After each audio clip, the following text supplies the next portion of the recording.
大家好，欢迎回到频道，这是安潘，好久不见。今天这期视频的主要内容呢，就是一个雷品吐槽。这个单元真的好像好久没有跟大家见面了呢，真的是有点久。不过有点久是应该是开心的事情，说明我踩的雷最近会比较少一点。那也是有啦，就今天就踩雷给大家拔一个草吧，吐槽一下。那如果你对这期视频感兴趣的话，就跟我一起看下去吧。就在视频开始之前，希望大家一定多多的点赞、投币、评论、弹幕。如果可以的话，记得点击一下关注来支持我，谢谢。那让我们赶快开始吧。首先第一件东西呢，就是这个米拉尼的这个喷雾，它是我不知道它这个分不分系列啊，反正我这个是什么03号，这个样子的，是这个。觉得是什么16小时持妆，哎，这个喷雾简直就是绝了！我跟你们看，它已经用了很多吧。其实不是说我拿它当定妆喷雾来用的，你们看一下啊，这个冲的这个量，你知道我用这个喷雾的时候，我就这个距离，它都会喷的我脸就有点的那种感觉。我的个天呐，就喷定妆喷雾跟上刑一样。但是说实话，其实我很喜欢这个喷雾的这个味道，我喜欢这个味道的。但它这个喷头也太夸张了吧，就真的是喷泉。而且你们看啊，看到了吗？这个，而且，哎呀妈呀，看这哪是定妆喷雾啊？这喷上脸了，你瞅瞅，来你瞅瞅，你们瞅瞅，这喷上脸了，这啥粉底能整得了啊？我赶紧擦一擦。这啥粉底能整得了？就这玩意儿上脸，你就说吧，这啥粉底能整得了啊？这个真的是实在是受不了。哎，还挺抱歉的，因为这个是他家发给我的片儿吧。不过有一说一，就真的不好用，就是不好用。我还是会跟大家实话实说的呀。就真的这个太冲了，所以因为它这个水珠太冲，所以我根本没办法感受到它定妆的这个好与坏。你们知道我有一个习惯，就是我在上粉底的时候，我会把定妆喷雾加在中间来用，就是把粉底涂上脸了以后，然后拿定妆喷雾喷一喷，再继续喷。我有一次不小心离的就近了一点，然后我那一天底妆就也是被破坏掉了，因为它水珠太大嘛，所以就那个地方会有一点特别的斑驳，就因为水珠太大的原因，所以这个东西我就觉得真的，唉，就换个喷头，我觉得应该会还可以再试一试。我觉得它真的这个喷头，我没办法理解为什么是这样的喷头。现在很多就比如国产的一些很便宜的喷雾都可以做的非常非常的细了，但它竟然还是这么粗糙这么冲的喷头，这个喷头我真的是无法忍受。所以它根本定不定妆谁能用得出来啊？这个东西真的，如果你们买了它，我建议你们第一次真的是离这个距离，就后羿射日的那个距离来尝试它，不然的话毁掉你的底妆，别怪我没有告诉你啊。第二件东西是一个底妆，是这个是玛丽黛佳的一个气垫粉，它叫做水玉亮肤气垫霜，玛丽黛佳无感大师底妆系列，是这个。然后我这个是一个特别包装，就是那个跟樱桃小丸子的一个联名，长这个样子。我一开始收到的时候真的好喜欢这个包装，觉得超级可爱，超级 Q。刚收到的时候开心好久，而且啊，我给你们看，嘚儿，它里面的这个粉扑也是一个小丸子，就真的特别可爱，有没有？然后呢，用上去的话就完全不是这么回事儿了。给你们上手试一下吧。其实它这个里面的这个粉底还是蛮多的，就挺充足的。对，但是它上脸了以后就真的是完全不行。首先就是它特别的白，给你们看一下它有多白啊！气垫粉，这个是我正常的肤色，能看出来吧？就它有多么的白，这个颜色在我的脸上都是白的，就是它上脸也是非常非常的白的，并且它不怎么氧化，就这个氧化了之后也跟这个颜色差的不是特别的多，所以上脸了之后就有一种假白感，而且你看这个颜色，它本身就有一点假白的感觉，不是那种比较自然的粉底的那种感觉，但是它的光泽感还是不错的。然后我刚用它的时候，刚用它那2天，我觉得还是挺喜欢的，可能是因为包装的加持吧。但是用到后面的时候，就是它的持妆基本上只有2-3个小时，我刚开始的时候，因为我们有一个美妆的一个交流群，然后我刚开始收到它的时候，刚开始用的时候，我还跟大家分享过，我说觉得这个超级可爱，它是这种包装也很好看，然后用起来感觉好像还挺水的。殊不知啊，过了2-3个小时，就4-5个小时之后，开始整个鼻子，然后还有就是我这不是抬头不有点抬头纹吗？卡的全是粉，而且因为它这个颜色色号就是比较白嘛，但是它的另外一个色号就非常的灰了，非常的黄了，所以只能选这个颜色。然后就一坨白粉糊在这，真的非常非常的难受。就一款气垫持妆力，如果是这么差的话，就有点说不过去了。如果它持妆能到4、5个小时，我觉得我还是能忍受它的。但是它4、5个小时都达不到，就2、3个小时。而且它不是那种说2、3个小时你妆掉了或者融进去了，你直接再拍气垫嘛，再拍进去就好了。它不是，它是那种斑驳结块卡出来浮出来的那种感觉，是你后续你如果要用气垫再补的话是没办法补的那个状态。所以说这个东西就毫无疑问直接被我打入冷宫，太雷了，太雷，太雷了。我一开始我很喜欢这个包装的。然后第3样产品呢是一个腮红液体腮红，是这支斯琴肤的，它叫做爱恋鲜果腮红液1号色偶，这个是它里面长这个样子。哎，韩妆我就没落过什么好，真的。它里面就这种传统的腮红液的这种质地，然后它这个刷头非常的难用，然后它这个刷头太硬了嘛，如果直接就是拿它这么上脸的话，它很容易会戳到我的粉底，所以我只能涂到手上，然后拿手再这么蘸嘛。然后我给你们看一下涂到手上的效果啊，它是一个这样的颜色，就颜色看起来还蛮好看的，对不对？然后我给你拍开，神奇的一幕来了，腮红呢？腮红呢？哪儿去了我的腮红呢？腮红呢？一点颜色都没有了！哇 ，unbelievable， 一点颜色都没有了。我再来叠加啊！你们看我涂的真的是非常多，叮，能看到吗？它涂到这个程度的时候，它就已经会把粉底带出来一点了。真的一度怀疑人生，你知道吗？就这款腮红液，我不知道为什么它的颜色我真的是蛮喜欢的，但是它上脸了以后就很容易带起你这块的粉底，然后呢，不仅如此，它的颜色还非常的不明显。我大概要叠加到4、5遍的时候，才有一点点的颜色，上起来真的是非常的累。而且你知道吗？当你把这个腮红4、5遍上到脸上的时候，这个地方的粉底就快要不能看了，你再指望持妆什么就不行了，这个地方底妆就毁掉了呀，真的不行。这个东西韩妆怎么老是踩雷呀？这个颜色真的是好看，我就不知道为什么就。也不持久，也不能晕，然后也不显色，就奇奇怪怪的东西。我也不知道为什么要拥有这么奇奇怪怪的东西。下面一样是这个我特意留了几瓶给你们看一下，就是长这个样子，看了吗？就是这个维艾伦，是叫维艾伦吗？维然不知道怎么读，好像就是这么读。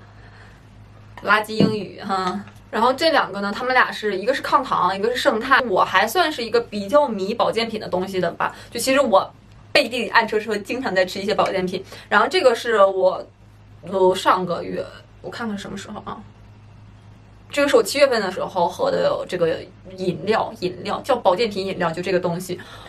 Unbelievable， 竟然有东西这么难喝，我从来没有喝过这么难喝的东西。就比如那个，就之前的那个很火的胶原蛋白的那个饮料，血橙胶原蛋白的那个其实已经算是非常的难喝了，就那个味道就很怪嘛。这一款有过之而无不及，真超级无敌难喝，而且它这一管只有55ml就能够让我喝出来550的感觉，就真的是太难喝了，又苦又涩又酸，然后入口了之后你就感觉比中药还难喝，就真的一句话，比中药还难喝。而且我喝了它以后，就是一盒这个那个叫什么，一盒抗糖和一盒胜肽，完全除了难喝以外，没有喝出一丁点的感觉。它从任何的层次维度上面都没有带给我一丁点能够感觉到的变化或者是好的地方，什么都没有。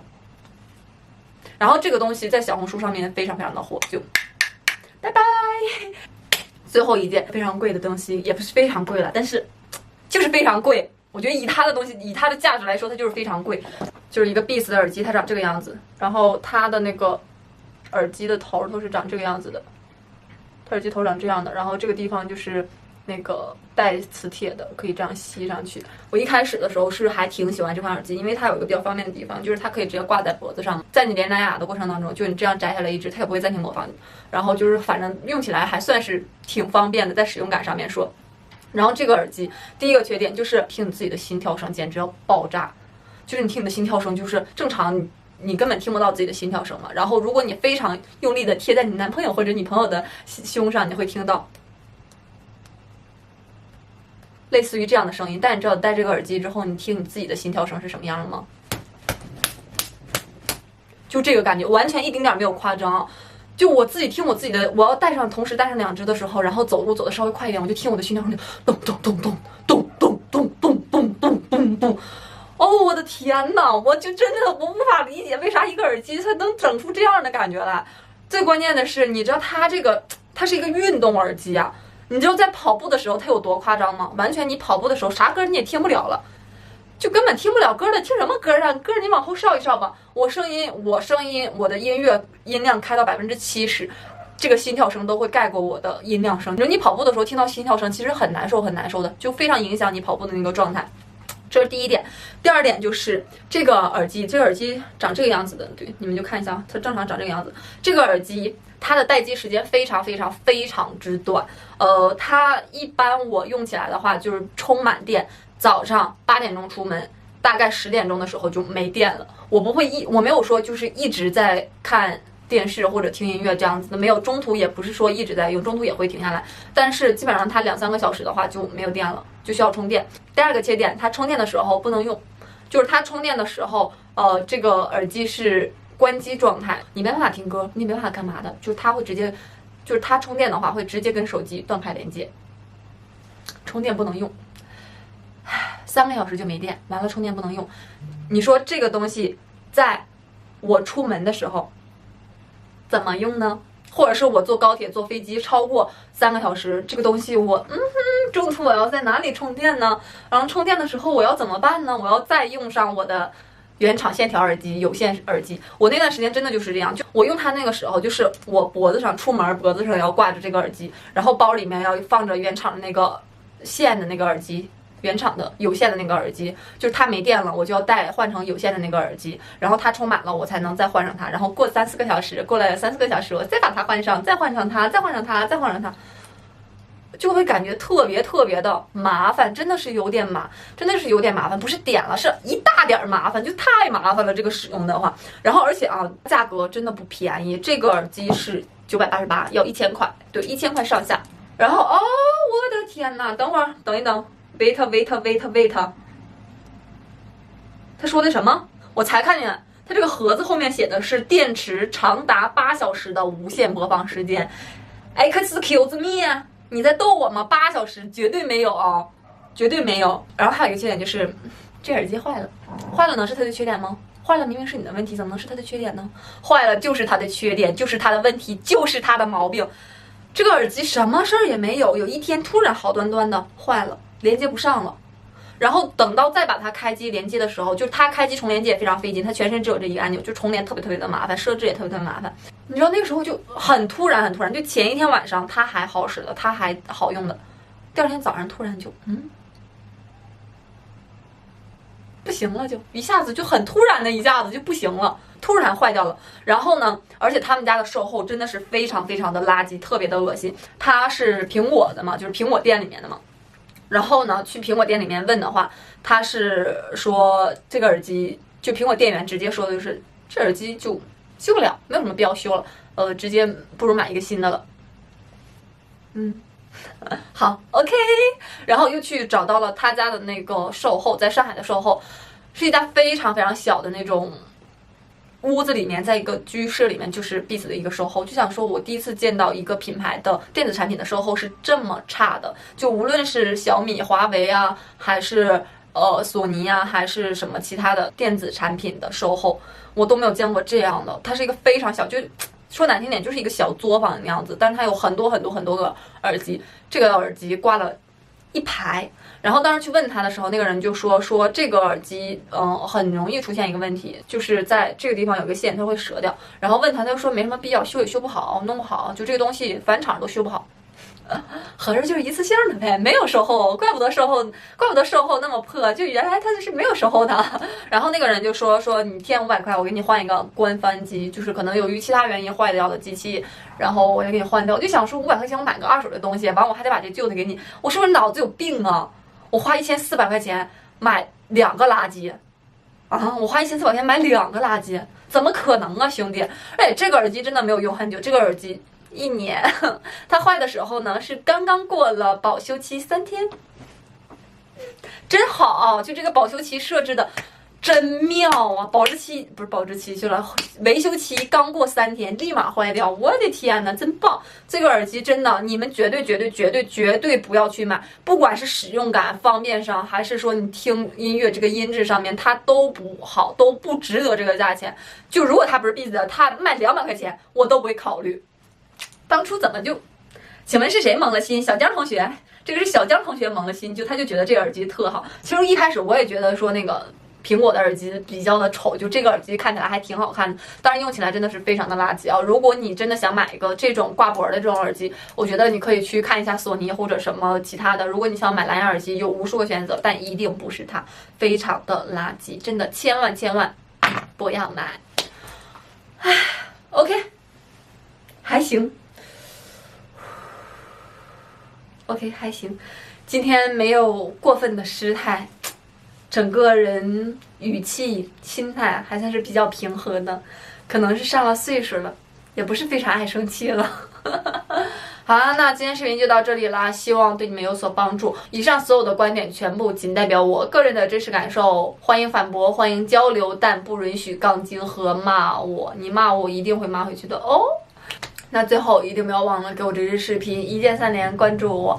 我们下期视频再见，祝大家天天开心，拜拜。